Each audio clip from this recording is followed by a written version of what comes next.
Live from downtown Macon, this is WGXA News live on YouTube.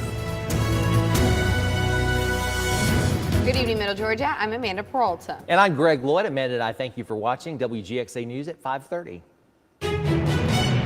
Another wet day across Middle Georgia, and meteorologist Ryan Stinnett joins us now to tell us what we need to know in order to stay safe and what we can really expect. Yeah, absolutely. Storms today, but we got severe storms in the forecast tomorrow, and I really think they will be impacting many of us. This evening, quiet and calm in Macon and across much of Middle Georgia after some storms earlier. Our Wilson Bright Heating and Air Skycast Network, the sun's back out, looking great in Macon, temperature down to 72 degrees. Now, as we look across the area, the rain continues to push off towards the south and east. Heaviest rainfall down towards the south. Our northern communities have quieted down. Storm coming out of Lawrence County, making its way over towards Soperton, and that's going to continue down 16. Down towards the south, some stronger storms coming out of Chris County and Wilcox County, but the strongest storms this evening have been across South Georgia. That's where we're dealing with numerous severe thunderstorm warnings. For us in Middle Georgia, quiet and calm, but that severe thunderstorm watch is in effect across South Georgia until 8 o'clock. Our next weather maker tomorrow. We're going with a weather-worn day for our Wednesday. We're going to have multiple rounds of strong storms tomorrow night, and into Thursday, and those could bring very large hail and damaging winds. I'll have the timing of those storms coming up. Are you seeing severe weather near you? If it's safe to do so, take photos and videos and send them to us. We'd love to see what's going on in your area. Just head to WGXA.tv/chime in to send them our way. It's also a great time to download that WGXA weather app. Ryan is back in less than 20 minutes with your 10-day forecast. Former President Trump pleads not guilty to all 37 counts he faces in connection to his alleged mishandling of classified documents. He faces charges of willful retention of national defense information, making false statements, and obstructing justice. Trump and one of his aides, who is also charged, Walt Nata, were both booked by deputy U.S. Marshals. It's the first time in history a former president faces criminal charges. Trump is indicted, and he's calling it a witch hunt on his Truth Social as he was on the way to the courthouse today. And with 37 charges against him, many are questioning what strategies Trump's lawyers will use to support his not guilty plea. We join Christine Frazao now, and she spoke with his former attorney who looks ahead to his possible defense. Christine, what can we expect to see in court? And so it begins. Former President Donald Trump prosecuted on 37 counts in a federal court in Miami. And while we now know what those counts are, deep questions remain about how he'll fight back. His former attorney arguing some of the prosecutors in this case are tainted. What I have personally seen is that this prosecution team has repeatedly disregarded their ethical obligations and the rules. Tim Parlatore says the case against Trump could be subject to dismissal, or at least those he says engaged in wrongdoing could be disqualified if his team can show prosecutorial misconduct, as he alleges occurred with a witness. They said, look, we know that you applied to become a judge. If you want that application to be looked upon favorably, you're going to need to tell your client to do what we want. And while it's impossible to know how any defense will be interpreted by a judge, the court of public opinion already weighing in. A new ABC News Ipsos poll finds more Americans say former President Trump should be charged in this case, but more also believe the latest charges are politically motivated. Some legal experts say while the current case against the former president may be the strongest, it's also part of a long line of legal trouble, from the investigation into ties between the Trump campaign and Russia to impeachments and the recent New York hush money case. Bragg came up with the worst, weakest indictment that I've seen in 60 years of practicing criminal law against the man running for president, against his leader. Still, others abandoning their loyalty for this legal matter. He was totally wrong that he had the right to have those documents. Those documents are among the most sensitive secrets, and he kept them in a way at Mar-a-Lago that anyone who really cares about national security, their stomach would churn. Now, special counsel Jack Smith has asked for this to be a speedy trial. Whether that happens, though, will largely depend on Donald Trump and his legal team moving ahead. In Washington, I'm Christine Frazao. Two Bibb County deputies are now behind bars facing battery in violation of oath charges. The sheriff's office says deputies Quincy Barnes and Frederick Ogletree were assigned to the Corrections Division when they got into a physical altercation with a female inmate who was not following their instructions on May 30th. An investigation into the incident found that Barnes and Ogletree used excessive and unnecessary force to restrain the inmate. Both resigned and turned themselves into the Bibb County Law Enforcement Center today and have since been released on bond. And take a look at this. The Macon-Bibb Fire Department responded to reports of an explosion in the Napier Avenue and Radio Drive area. Fire crews say a transformer blew just before 10 this morning. They say no injuries have been reported, but some power outages did occur in that area. And a Perry man is in critical condition following a wreck in Peach County involving 2 tractor trailers and 2 other vehicles. Georgia State Patrol says the teen was driving on Highway 96 near Allendale Road when he crossed into another lane and hit a tractor trailer before being hit by another one. They say the first semi then hit a second car, putting the 53-year-old driver in critical condition. The first truck driver also had minor injuries, but the other 2 drivers were uninjured. It took crews nearly 5 hours to clean up the scene. Today, more conversation over the city of Gordon as questions about whether elected officials can choose who they answer to begin to surface. Irana Pluckett explains why one mid-state woman says her concerns have fallen on deaf ears. 4 months, Gordon resident Alicia Floyd has been trying to get a response. She says since the initial break in our coverage of the Gordon credit card controversy, she's had questions for the mayor and council. 2 months later, they're still unanswered. In April of this year, Floyd drafted 16 questions about revised agendas, credit card transactions, and the independent investigation into over $6,000 in unauthorized charges on cards, which now amounts to over $14,000 with separate lawyer fees. She then followed the proper procedure to be added to the council's May 15th agenda. I've asked to be on the agenda several times, and they will not put me on it. They refuse to answer the questions. According to Floyd and a Gordon City clerk, it wasn't until May 12th that Mayor April Smith responded to Floyd's request, saying she could instead attend the May 29th council meeting. The only problem is there was no meeting scheduled for that day. I emailed the mayor for an interview to discuss Floyd's concerns, but as of the airing of this story, I have not received a response back. With growing concerns about where her taxpayer dollars are going and even response times for emergency services, Floyd says the time for action is now. I want to see change, and I want to see a recall. And in Crawford County, residents nearby a proposed rock quarry are speaking out against the project ahead of 2 public hearings on the issue.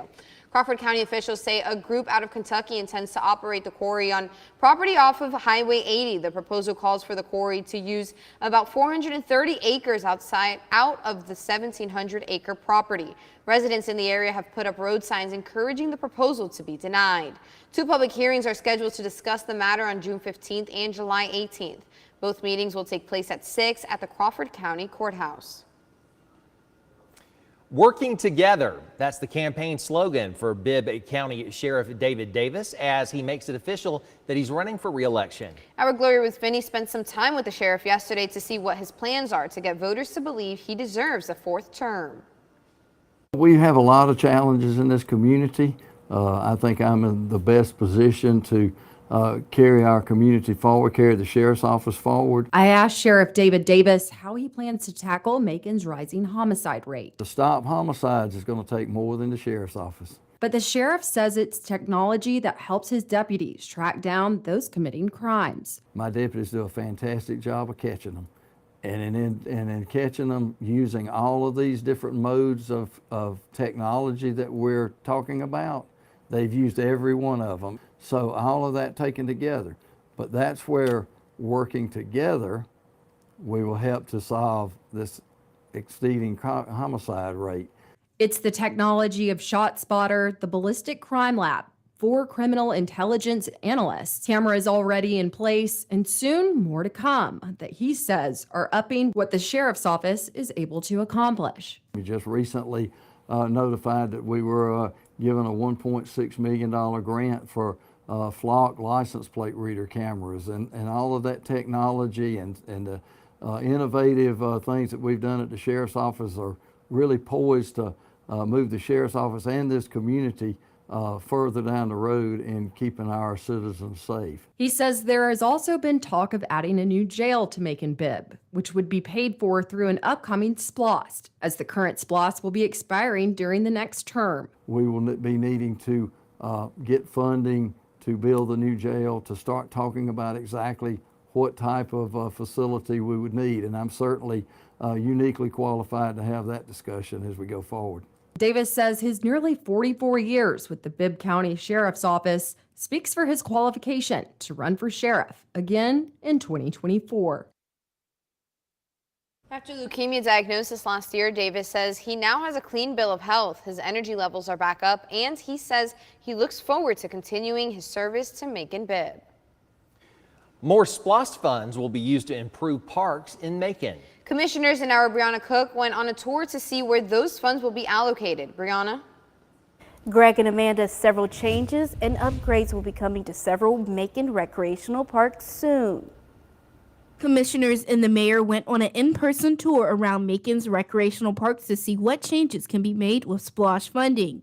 Those changes range from new pickleball courts, more basketball courts, and ADA accessible playgrounds. Mayor Lester Miller says the tour is important to get a real eye on how to improve the facilities with community input. Today we've heard some things about needed some more shade, maybe some basketball courts in areas, maybe some better uses for our playgrounds, make them ADA accessible.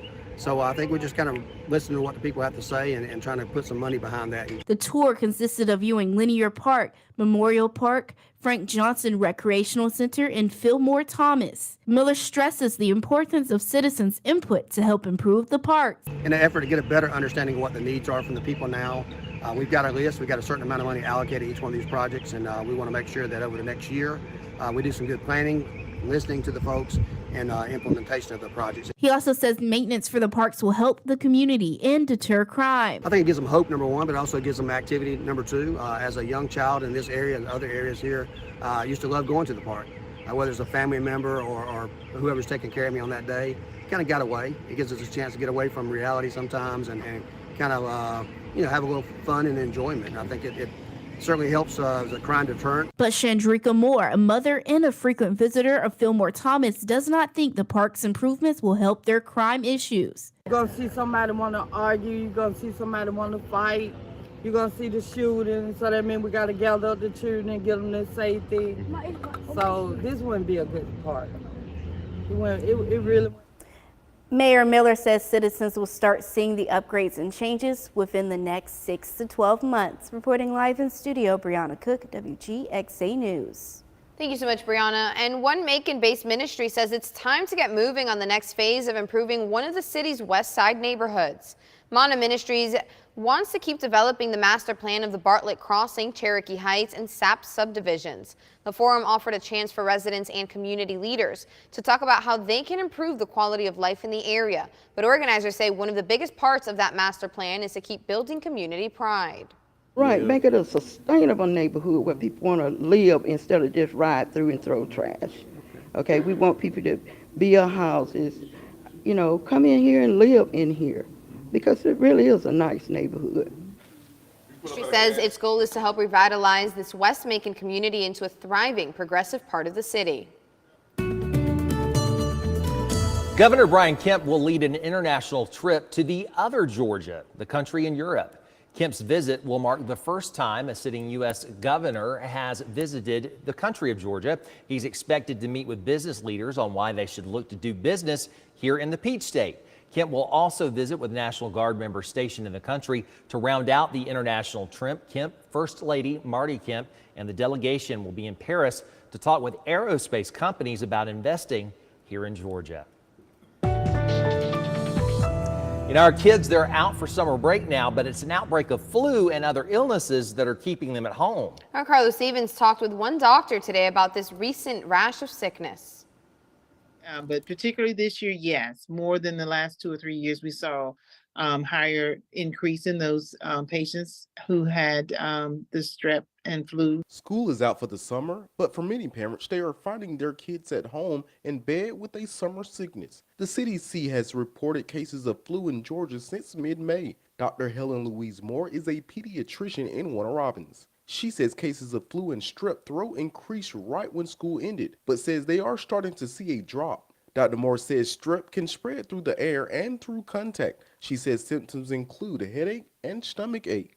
Getting the flu is similar. Symptoms include muscle or body aches, headaches, and fatigue. According to Moore, the flu is airborne as well, and you want to stay away from people who are coughing or sneezing more than normal. She says most symptoms show up within 24 hours. Her office is treating 2 or 3 kids a day on average. She says they often see an increase in sick children during travel season like Memorial Day. It may be summer break, but Dr. Moore says if parents have sick children, there are places they should stay away from. Needing to avoid going to events, soccer practice or birthday parties, because if they're still contagious, then certainly the children, individuals at the events can pick it up from them. Other preventative measures include washing your hands and using hand sanitizer. However, Moore says kids can often be around adults with strep and the flu, and neither may not be aware. Adults may have symptoms that they're not sure, they don't know it's strep.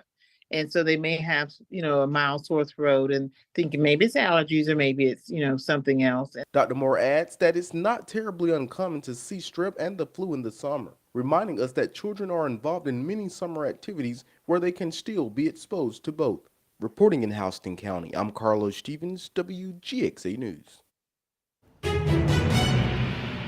And tomorrow, Wednesday, June 14th, will be a weather-worn day across middle Georgia, as we'll have numerous severe storms which could produce damaging wind gusts, very large hail, and some flash flooding. Of course, you can always download the WGXA weather app by scanning this code. If you hadn't had time to do it, I'll show it before the end of the weathercast once again. Set up across the deep south, it's been a stormy one the past few days, and tomorrow will be no exception. We got a widespread threat for strong storms from the Georgia mountains all the way down towards the northwest Florida Gulf Coast. Much of middle Georgia under the level 2 threat, a level 3 threat for severe storms across southwest Georgia. And again, don't focus on colors on a map. Know that all of middle Georgia under the threat for strong to severe storms. Now, it's going to be a prolonged event, starting likely as early as tomorrow morning. Your morning commute could feature damaging winds, heavy rainfall, and large hail. So that's why we've got the threat, a pretty medium threat, all day long. Tornado threat, it may increase a little bit during the afternoon, but again, tomorrow's a damaging wind and large hail threat across middle Georgia. This evening, storms continue to push off towards the south and east. The bit of rain and thunderstorm activity will quiet down over the next few hours. Most of tonight's quiet and dry. Early tomorrow morning, storms start to develop. And again, I think it's going to be a stormy start to our morning commute along 75 and 16 across middle Georgia as round 1 comes through. Maybe a little lull in the activity. Here comes round 2 early tomorrow afternoon. And these storms, very intense. A lot of heat, a lot of humidity, provides a lot of fuel, and that's why we're thinking some of these storms will be producing maybe golf ball to baseball size hail, damaging winds, and even more of a concern are those wind gusts up to 50, 60, maybe as high as 80 miles per hour. And again, that's going to continue as we roll into the evening hours tomorrow evening. Rainfall totals 1 to 3, maybe 3 to 5 inches across much of middle Georgia. That 10-day forecast, a wet and stormy one tomorrow and Thursday. We got that weather-worn day in effect. We do dry out for Friday and the weekend. Your Harris's Body Shop Fishing Game forecast peaks near excellent at 11:40. And once again, tomorrow, a weather-worn day. If you need the WGXA Skywatch weather app, you can download it by scanning the QR code. But tomorrow, just an active day of weather to make sure you stay weather aware. It's quite a beautiful scene at the Publix on Highway 247 in Bon Air as the community braves the rain and rallies behind a grandmother who became a full-time caretaker overnight.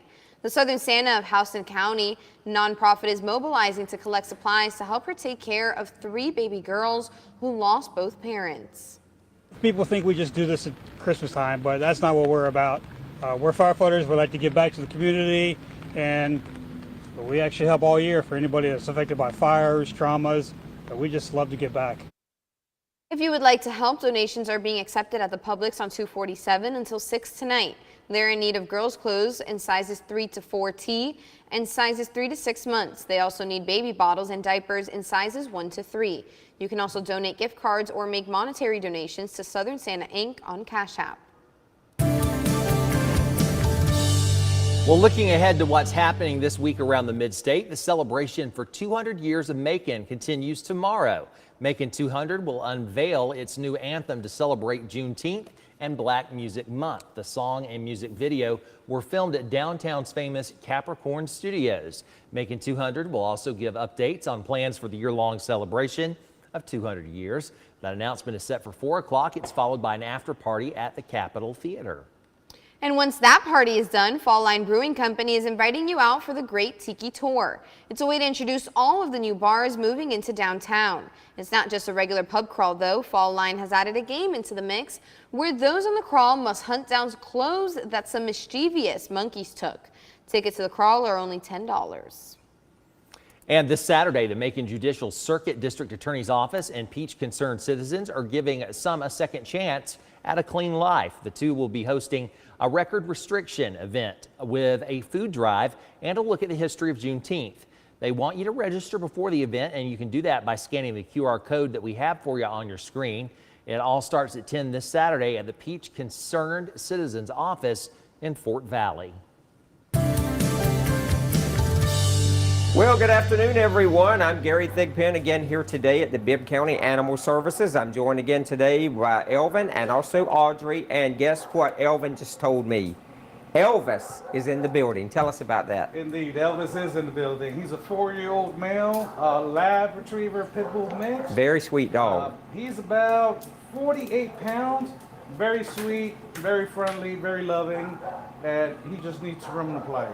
He does. You see, he's got plenty of energy there. And how would you like to have a dog named Elvis? That could bring some excitement into your life. So, Elvin, if someone would like to adopt Elvis, how would they go about doing that? Just contact me at 478-972-4975, and you could also see this pretty boy on Facebook. Remember, he is a Pit Bull Lab mix, so if that's what you're looking for, he's here. Let's go ahead and do that today. Let's find Elvis a really good home. Thank you, Elvin and Audrey. No lions, no tigers, but bears, oh my. The Butts County Sheriff's Office posting these videos to Facebook of multiple black bears in the area. They say 3 bears have been spotted in the area, 2 in Jenkinsburg near Shiloh Road, and another in Jackson near Sylvan Grove Hospital. The Georgia Department of Natural Resources says black bears are often found in the North Georgia mountains along the Ocmulgee River drainage system in the central part of the state and in the southeast around the Okanovi Swamp. Excuse me. They say bears are typically just passing through, but keeping food, garbage, and recycling secure will discourage the bears from sticking around in your neighborhood. All right, and we're going from bears now, Amanda, to this curious pooch in Monroe County who got himself in a really rough situation. Yeah, Cash's curiosity, poor fella got the best of him when he tried to see what was going on in the other side of a tire and got himself stuck. Monroe County Emergency Services says Cash and his owner showed up to the High Falls station for help last night.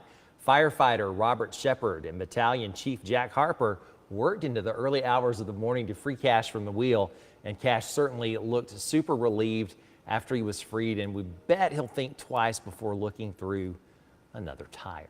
Poor Cash. Poor thing. We've all done something. We all get stuck in places that we shouldn't be stuck in, or stuck on words that we can't say. Oh, you did a good job, though. I'm telling you, we have some weird words. You don't have to lie. It's okay. Yeah. We do. But Alabama, because I worked at a station that covered Georgia and Alabama, and boy, I had to look some of those up there. Yeah. Lord have mercy. It's not. It's Lafayette. Yeah. Or then some Lafayette, and then people get mad. Yeah. Down in South Georgia where I grew up, it's Cairo, but if anybody called it Cairo, people would get mad, but it's spelled like Cairo, Egypt. Well, even here in Middle Georgia, Houston County. It's not Houston. Right. I got an email one time when I accidentally said Houston, or I said Houston, and I've corrected myself, but somebody still emailed me, so don't you say Houston around here. Houston, you say Houston.